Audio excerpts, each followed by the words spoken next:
Halo masyarakat Nocturnal, kembali lagi bersama saya di segmen Sudut Pandang episode 2. Pada episode kali ini, saya akan mengajak kalian untuk sejenak berpikir, apakah ada cara agar kita tetap tenang dalam setiap keadaan buruk yang sedang menimpa diri kita? Apakah cukup hanya dengan menahan amarah? Sikap apa yang dibutuhkan untuk tidak menyalahkan diri sendiri terhadap hal buruk yang sedang menimpa diri kita saat ini? Penasaran dengan bahasan kali ini? Kalau gitu langsung saja, mari berdiskusi.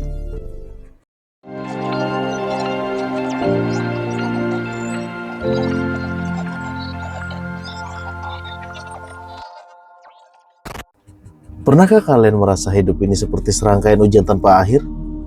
Terkadang, suatu hal yang sudah kita rencanakan dengan matang, tapi malah menghasilkan kenyataan yang seolah seperti menertawakan rencana itu dengan segala apa yang muncul di realitas. Dalam momen-momen seperti itu, alam bawah sadar kita seringkali bereaksi secara cepat dengan mengalirkan pikiran-pikiran buruk, menyiapkan kemungkinan terburuk di benak pikiran, seolah-olah dengan begitu kita jadi lebih siap dan dipaksa untuk menemukan solusi atas hal yang belum tentu terjadi itu secepat mungkin. Tapi anehnya, bukan ketenangan atau solusi yang datang, melainkan rasa ketidaknyamanan, kegelisahan, kecemasan, ketakutan, dan rasa tidak berdaya yang justru memperkeruh segalanya dan membuat kita jadi sukar untuk mendapatkan rasa tenang agar kita bisa menemukan solusi yang lebih logis terhadap keadaan yang terjadi. Disinilah perjalanan kita dimulai. Bagaimana jika kita belajar untuk mengganti cara pandang kita dalam melihat suatu keadaan? Bukan menyangkal realita yang sudah terjadi di saat ini, tapi dengan mengubah cara kita dalam menafsirkan realita tersebut. Untuk memulai hal itu, mari kita mulai dengan belajar menenangkan diri dan memahami kemungkinan-kemungkinan sudut pandang yang muncul dari suatu keadaan yang terjadi. Cari seluruh sudut pandang positif yang mampu kita identifikasi di keadaan itu. Bagaimana cara melakukannya? Mari kita bedah satu persatu. Mari kita mulai dengan apa itu pikiran positif. Pikiran positif bukan berarti naif, dan bukan juga untuk menipu diri sendiri dengan kata semua akan baik-baik saja. Menurut Martin Seligman, pelopor positif psychology, pikiran positif adalah kemampuan untuk mengenali kekuatan, makna, dan kemungkinan dalam setiap pengalaman manusia, termasuk dalam hal-hal yang menyakitkan. Dalam pandangan ini, kebahagiaan bukanlah garis lurus tanpa ujung luka, tapi sebuah proses belajar untuk melihat nilai, bahkan dalam penderitaan. Pengalaman buruk yang kita alami dalam hidup tidak akan hanya memberikan luka, tapi juga pelajaran yang sangat berharga bagi tumbuhnya kedewasaan diri. Sudut pandang positif juga memberikan kita kesempatan untuk lebih tenang, yang efeknya tentu bisa memberikan sudut pandang yang lebih objektif, sehingga kita bisa lebih mampu mencari solusi yang lebih logis. Barbara Fredrickson menjelaskan dalam teori Borden and Build bahwa emosi positif memperluas cara kita berpikir dan bertindak serta mendorong kita untuk bereksplorasi, beradaptasi, dan membangun sumber daya psikologis seperti ketangguhan dan optimisme. Dengan kata lain, berpikir positif bukan hanya sekedar berharap baik, melainkan membuka ruang untuk solusi dan pertumbuhan. Terbukanya ruang tersebut memberikan kita peluang untuk mendapatkan keputusan yang lebih bijak untuk melangkah.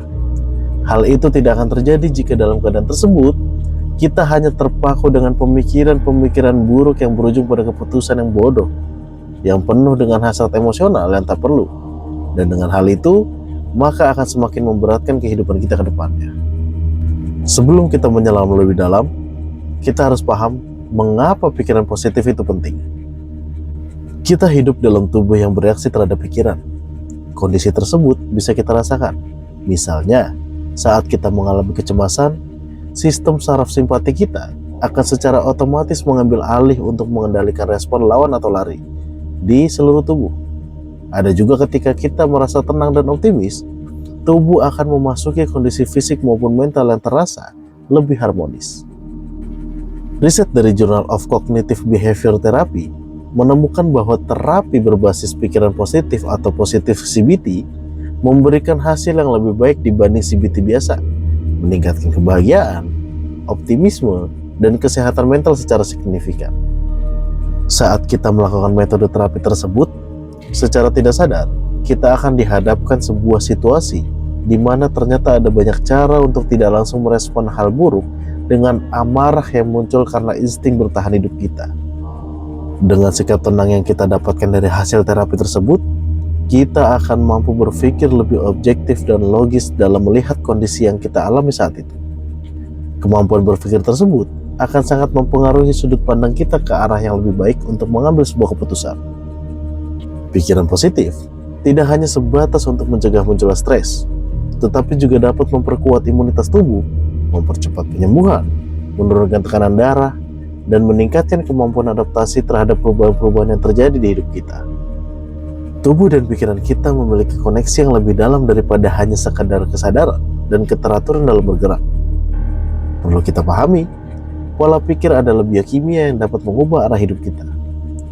Untuk merasakan hal tersebut, kita perlu rutin mempraktikkan aktivitas yang mendukung kesehatan fisik dan mental agar dapat memperkuat koneksi pikiran dan tubuh kita. Aktivitas rutin tersebut dapat membuat kita lebih tangguh dalam menghadapi tantangan hidup. Sebagai contoh atas koneksi antara tubuh dan pikiran, saat kita melatih fisik kita tidak hanya sedang memperbaiki dan memperkuat fisik kita saja, akan tetapi juga akan dapat membantu tubuh kita dalam mengelola stres dan meningkatkan kesehatan mental karena meningkatnya hormon endorfin, dopamin, dan juga serotonin. Ketika jumlah hormon itu meningkat di tubuh kita, efek yang terjadi diantaranya adalah tumbuhnya perasaan bahagia, mengurangi stres, dan juga menstabilkan suasana hati. Jika seperti itu, jadi siapa yang bisa mengembangkan pikiran positif ini? Menurut keyakinan saya, siapapun dapat melakukannya. Tidak ada faktor-faktor khusus atau gen seperti bakat lahir untuk berpikir positif. Carol Dweck melalui teorinya yaitu growth mindset membuktikan bahwa kemampuan berkembang bukan berasal dari kecerdasan bawaan, tapi dari keyakinan bahwa manusia bisa belajar dan berubah. Pikiran positif sama halnya seperti otot. Keduanya harus dilatih secara konsisten dan penuh kesabaran, terutama ketika dunia sedang memberi tekanan besar. Ketika kita berada dalam tekanan yang kuat di hidup ini, sejatinya kita sedang diberikan sejumlah pelatihan oleh dunia terhadap kemampuan kita. Saat kita dapat mengendalikan keadaan yang ada, kita akan menyadari betapa kuat dan hebatnya diri kita. Dan kita juga sadar bahwa saat kita bisa tenang di keadaan tertekan, kita bisa mengambil keputusan yang lebih bijak. Mereka yang mampu bertahan dalam badai kehidupan bukanlah mereka yang paling kuat, tetapi mereka yang dapat melihat badai yang sedang terjadi sebagai kesempatan untuk tumbuh dan berkembang. Setiap tantangan yang dulu hampir selalu membuat kita gentar, seolah-olah kita sedang diombang-ambing oleh ombak yang besar di batara kecil yang mudah sekali kita terjatuh atau tenggelam oleh guncangannya. Dan saat kita berhasil menghadapinya, kita jadi sadar bahwasannya keadaan itu merupakan sesosok guru tersembunyi yang menunggu untuk dimengerti. Lalu, kapan pikiran positif dibutuhkan? Jawaban singkatnya, setiap kali logika kewarasan kita mulai memudar. Ketika kamu merasakan kegagalan, saat rencana kita tidak berjalan sesuai dengan apa yang kita tuju, atau bahkan ketika masa depan terasa kabur seolah-olah hanya imajinasi yang tidak mungkin bisa dicapai hanya dengan kerja keras. Disitulah sudut pandang positif akan melihat keadaan sekitar, diperlukan kehadirannya. Pikiran positif bukan hanya untuk hari-hari cerah dan bahagia, tapi juga bisa jadi yang paling berguna saat langit hidup kita sedang diterpa mendung atau bahkan badai. Fredrickson menyebutnya sebagai upward spiral effect. Dia menjelaskan bahwa suatu pikiran positif yang kecil dapat memancing lahirnya lebih banyak energi positif yang kemudian membentuk siklus pertumbuhan. Dalam konteks ini, berpikir positif bukan sekedar alat untuk bertahan, tapi juga sebagai fondasi atas kebangkitan sebuah logika yang hampir mati oleh beratnya ketekanan hidup. Di situ juga dijelaskan, sudut pandang positif sesimpel apapun bukan tidak mungkin akan bisa memberikan dampak yang sangat signifikan untuk ruang tumbuhnya logika berpikir yang lebih bijak. Kalau begitu, di mana pikiran positif dapat diterapkan? Jawaban singkatnya, di setiap ruang kehidupan. Ruang kehidupan tersebut meliputi tempat kerja, hubungan, pendidikan, bahkan dalam kesunyian terhadap diri sendiri.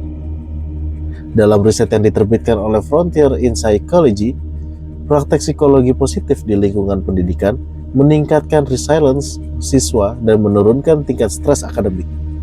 Dalam konteks organisasi, individu dengan pola pikir positif terbukti lebih adaptif, lebih kolaboratif, dan lebih tahan terhadap tekanan internal maupun eksternal.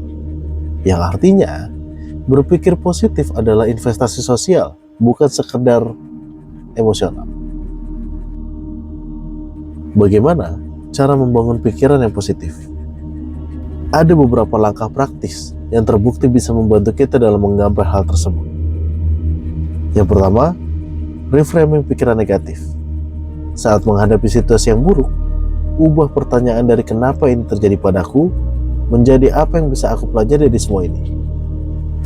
Jika kita bedah dua pertanyaan tersebut, kita bisa pahami bahwasannya daripada fokus menyalahkan keadaan yang dimana, jika kita hanya terpaku pada hal tersebut, kita tidak akan mendapatkan solusi yang baik atau bahkan hanya akan meningkatkan stres dalam diri.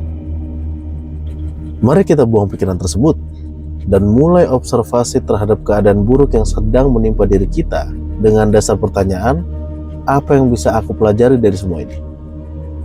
Pertanyaan tersebut akan menggiring pikiran kita untuk melihat sisi lain dari sebuah keadaan dengan memastikan, adakah manfaat yang bisa saya ambil dari kejadian ini?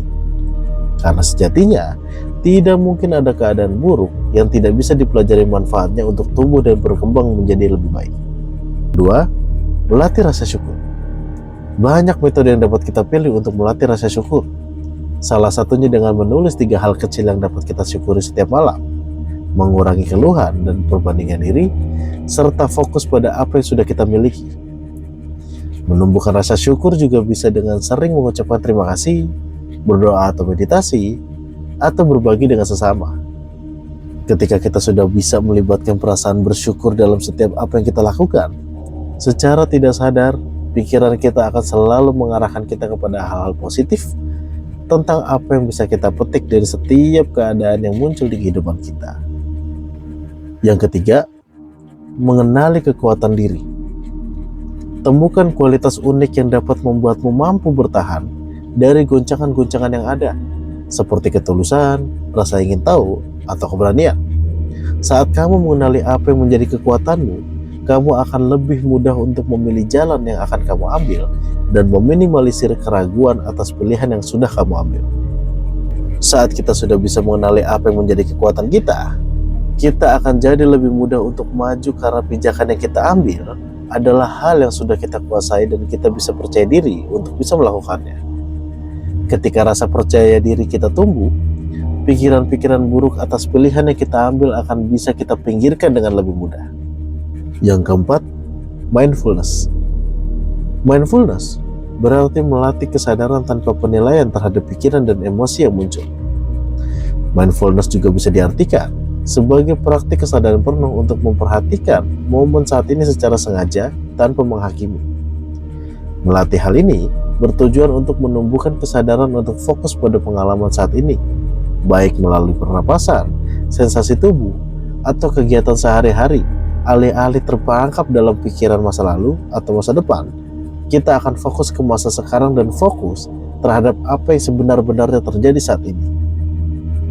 Saat kita bisa menyadari dengan detail apa yang sedang terjadi saat ini, kita akan bisa melihat sebuah pelajaran hidup dan tahu harus bertindak seperti apa agar tidak menimbulkan masalah di kedepannya. Saat kita sudah melatih diri kita dengan hal itu, kita akan memahami bahwasanya mindfulness dapat menjadi cara yang efektif untuk mengelola stres dan emosi negatif. Yang terakhir, menggandeng komunitas yang positif. Percaya atau tidak, energi positif yang orang lain pancarkan di hadapan kita akan menular pada diri kita, seperti halnya sebuah kegelapan yang makin menghilang ketika cahaya menyelimuti suatu ruangan. Lingkungan positif secara signifikan dapat membantu menjaga konsistensi pada pola pikir kita dalam bertindak. Untuk mendapatkan lingkungan yang positif, dibutuhkan juga pembenahan diri dan belajarlah untuk bersikap bodo amat terhadap hal-hal buruk yang belum tentu terjadi. Jadikan kemungkinan buruk yang muncul dalam benakmu sebagai prinsip kehati-hatian saja. Saat kamu sudah berbenah diri, kamu akan dapat melihat betapa indahnya sebuah lingkungan yang positif, dan kamu akan dapat dengan mudah berbaur dengan lingkungan tersebut karena kamu sudah memantaskan dirimu. Membentuk kebiasaan berpikir positif adalah proses yang bertahap-tahap. Akan tetapi, kebiasaan tersebut bisa dimulai dari mengizinkan diri untuk percaya bahwa perubahan itu sangat mungkin untuk terjadi pada diri kita. Bukakan ruang sebesar mungkin untuk tumbuh dan berkembang agar pandangan kita bisa seobjektif mungkin dalam memandang suatu hal. Sebagai penutup, mari kita pahami kalimat dari luka menjadi tumbuh. Kehidupan tidak akan pernah berhenti untuk menguji batas kemampuan diri kita. Menunggu untuk berakhirnya semua ujian merupakan salah satu hal yang paling harus kita hindari. Karena hal itu akan membuat kita berpikir bagaimana cara menghindar dan mencari tempat fana yang bernama tempat aman tanpa masalah. Daripada fokus menghindar, alangkah baiknya kita fokus bagaimana cara menghadapi masalah yang sedang kita rasakan dengan sudut pandang positif, agar kita bisa tetap objektif melihat apa yang terjadi saat ini dan bagaimana cara kita menemukan solusi yang baik untuk hari ini dan masa yang akan datang nanti. Cara membedakan mereka yang tenggelam dalam keterpurukan dengan mereka yang tetap tumbuh di berbagai macam situasi bukanlah dari banyaknya cobaan, melainkan bagaimana mereka memilih cara untuk merespon cobaan tersebut. Pikiran positif bukan bentuk dari sebuah pengingkaran atau kenaifan, atau bukan juga untuk menipu diri sendiri terhadap apa yang sedang terjadi, melainkan merupakan sebuah bentuk kendali atas cara kita memaknai realitas yang ada. Seperti yang dikatakan oleh Seligman, hidup yang benar-benar memuaskan terdiri dari 3 lapisan: the pleasant life, the good life, and the meaningful life. Dan semuanya dimulai dari satu hal kecil, yaitu cara kita berpikir. Jadi, ketika kamu merasa lelah oleh tekanan hidup, cobalah untuk sejenak menarik nafas panjang secara perlahan dan katakan pada diri sendiri, ini mungkin serangkaian ujian beratku saat ini, tapi aku paham bahwa semua ini adalah batu loncatanku menuju pribadi yang lebih baik. Di saat kita sudah bisa berpikir seperti itu, disitulah kekuatan pikiran positif benar-benar akan bekerja. Terima kasih.